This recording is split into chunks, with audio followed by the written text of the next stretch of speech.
Welcome to Nurse on Call. This podcast provides emotional support and general education from a registered nurse. It is not medical or mental health treatment and does not replace care from a licensed provider. If you are experiencing a mental health emergency or an immediate danger, please contact emergency services or a crisis hotline in your area. Always seek care from a qualified healthcare or mental health professional for individual concerns. Thank you.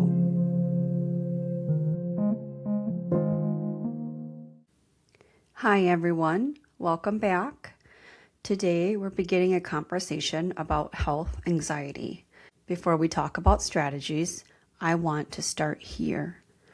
If your fear feels real, it's because it is.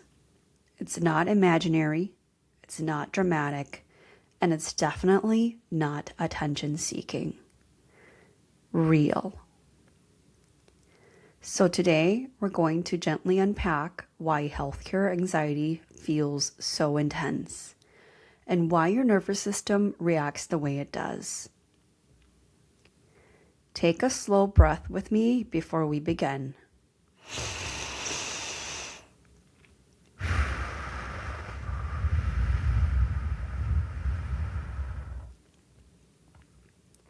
You're safe in this moment. When your body feels like a question mark. Health anxiety often begins the moment your body stops feeling predictable. Maybe it was because of a sudden symptom, a diagnosis you didn't expect, a panic attack that felt like a heart attack, an ER visit. Maybe it was because you lost someone to illness, maybe because you lived through a pandemic, or simply noticing something in your body that scared you. Something shifts. Your brain updates its internal map. Before, your body felt neutral, and now it feels uncertain. And uncertainty to the brain equals potential danger. So it starts watching and watching and watching. Here's something important to understand. Your brain's number one job is survival, not happiness, not peace. It's survival. And it is very good at that job.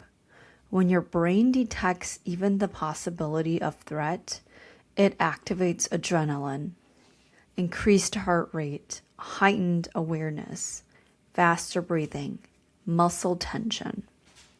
This system evolved to protect you from predators. But now, instead of a tiger in the bushes, it reacts to a chest flutter, a headache, a skipped heartbeat, or even a stomach ache. Your body becomes the bushes, and your mind becomes the lookout. That reaction is not weakness, it's wiring. Here's where it gets tricky. Anxiety creates physical sensations, and they are not subtle. Again, you can experience a tight chest, shortness of breath, dizziness, tingling in the hands, racing heart, nausea, sweating, and even lightheadedness. When you feel those symptoms, your brain says, "See, something is wrong." But often what's happening is stress and anxiety are closely connected, but they're not exactly the same thing. Think of stress as a trigger and anxiety as what can develop if the stress sticks around too long. Here's another way of how it works. Stress is in your body reacting to something demanding. It could be through work overload, your caregiving responsibilities, or health concerns. Then your brain says, "Something needs attention." When you're stressed, your body activates the fight or flight response. This releases stress hormones like cortisol and adrenaline. What happens is your heart rate increases, which can lead to palpitations, muscle tension, and then your mind becomes alert. If stress doesn't go away, which is very common in caregiving, your body stays in the activated state. And again, that leads to constant tension, poor sleep, emotional exhaustion, and overthinking. Your brain starts to assume something is always wrong. Over time, your brain stops reacting to real stressors and starts anticipating them. This is where anxiety develops. You worry without a clear reason. You're feeling on edge even when things are fine. You have racing thoughts, and you have physical symptoms like the palpitations and chest tightness. Now, it's not stress anymore. At this point, it is anxiety. It's your nervous system being stuck in alert mode. The cycle reinforces itself. Stress leads to body activation, which leads to worriness, which leads to more stress, and then it becomes anxiety. This loop can make it feel like you can't relax, your mind won't shut off, and you're always on. Another simple way to think about it is stress equals external pressure, anxiety equals internal response that lingers.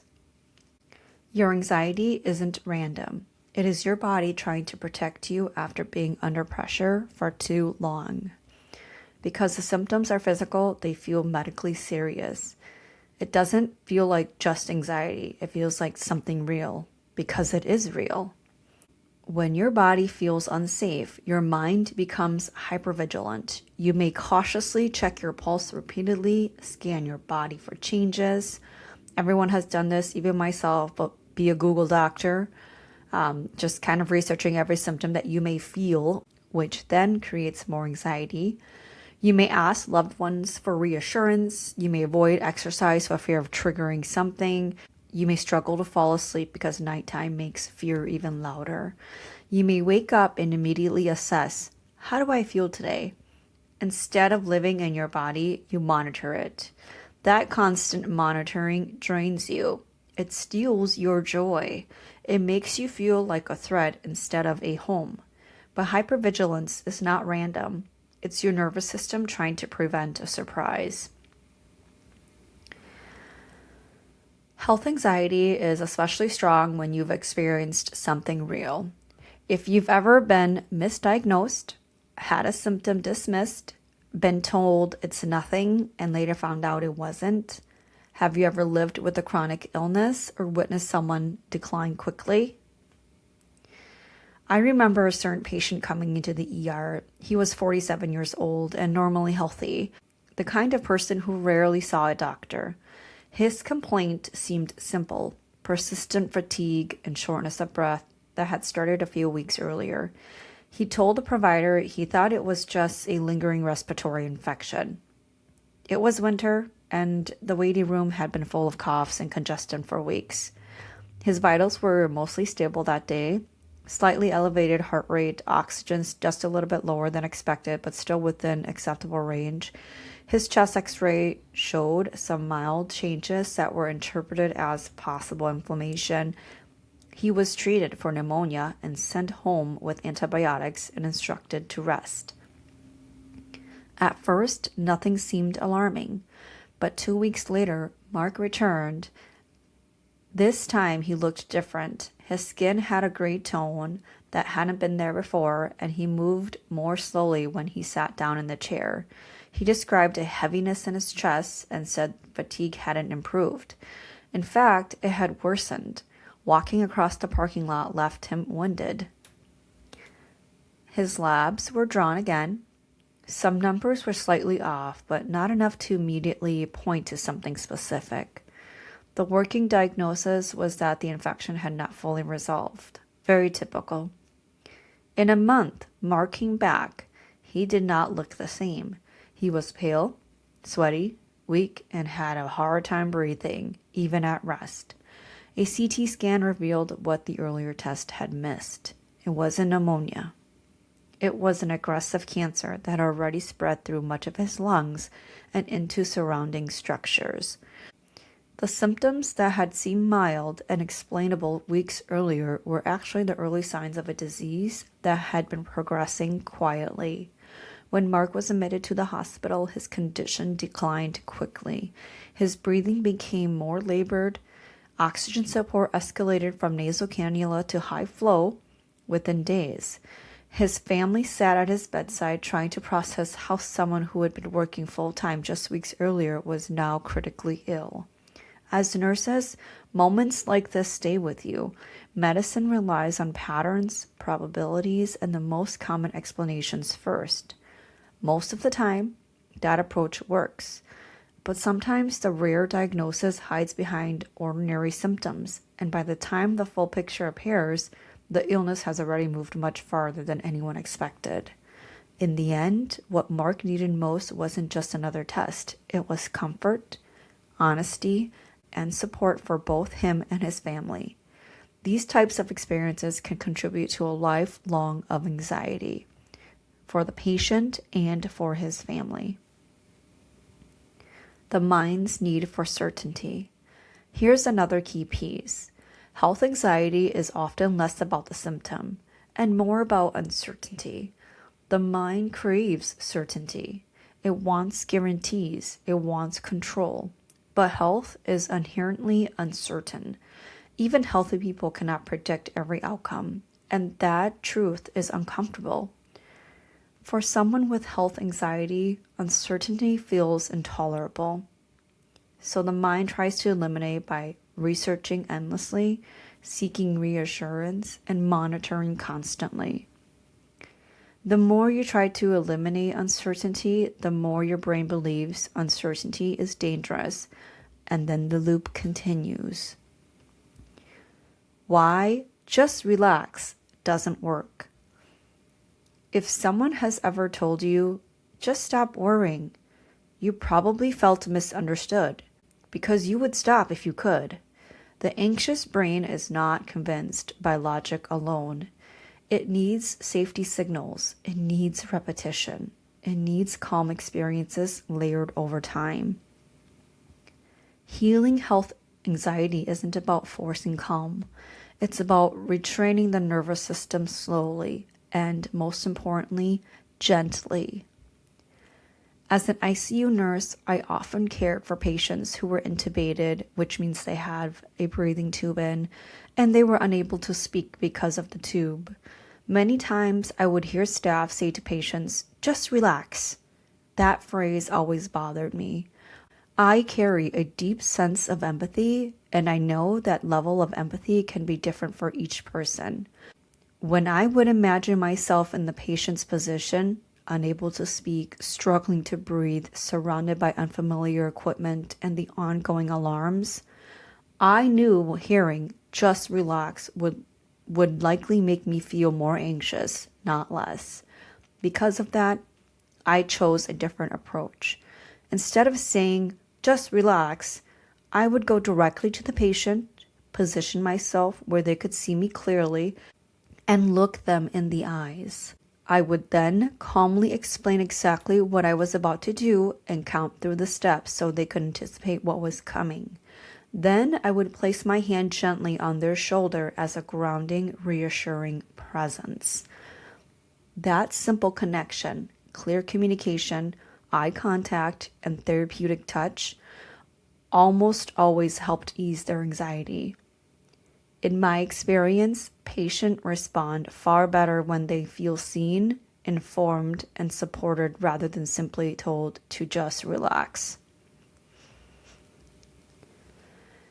Here's a compassionate reframe. Instead of asking, "What's wrong with me?" try asking, "What scared my nervous system?"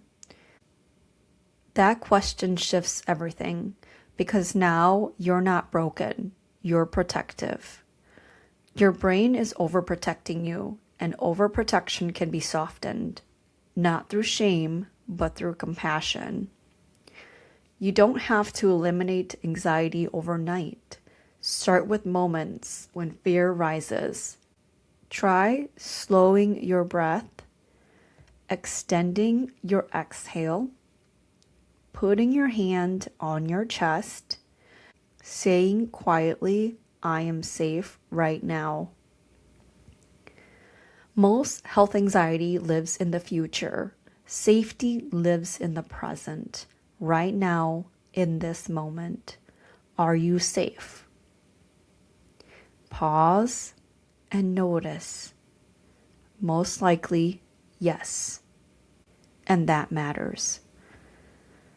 Rebuilding trust with your body. Your body is not your enemy. It has healed cuts, fought infections, cured you through stress, regulated itself countless times without your awareness. Your body is constantly working for you. Even when anxiety tells you it's working against you, trust rebuilds slowly. Through repetition, through calm moments, through experiences of nothing bad happened. Over time, your nervous system learns, not perfectly, but gradually. If health anxiety has been loud lately, if your body feels like something to monitor instead of something to live in, if you're tired of scanning for danger, please hear this clearly. You are not dramatic. You are not weak. You are not losing your mind.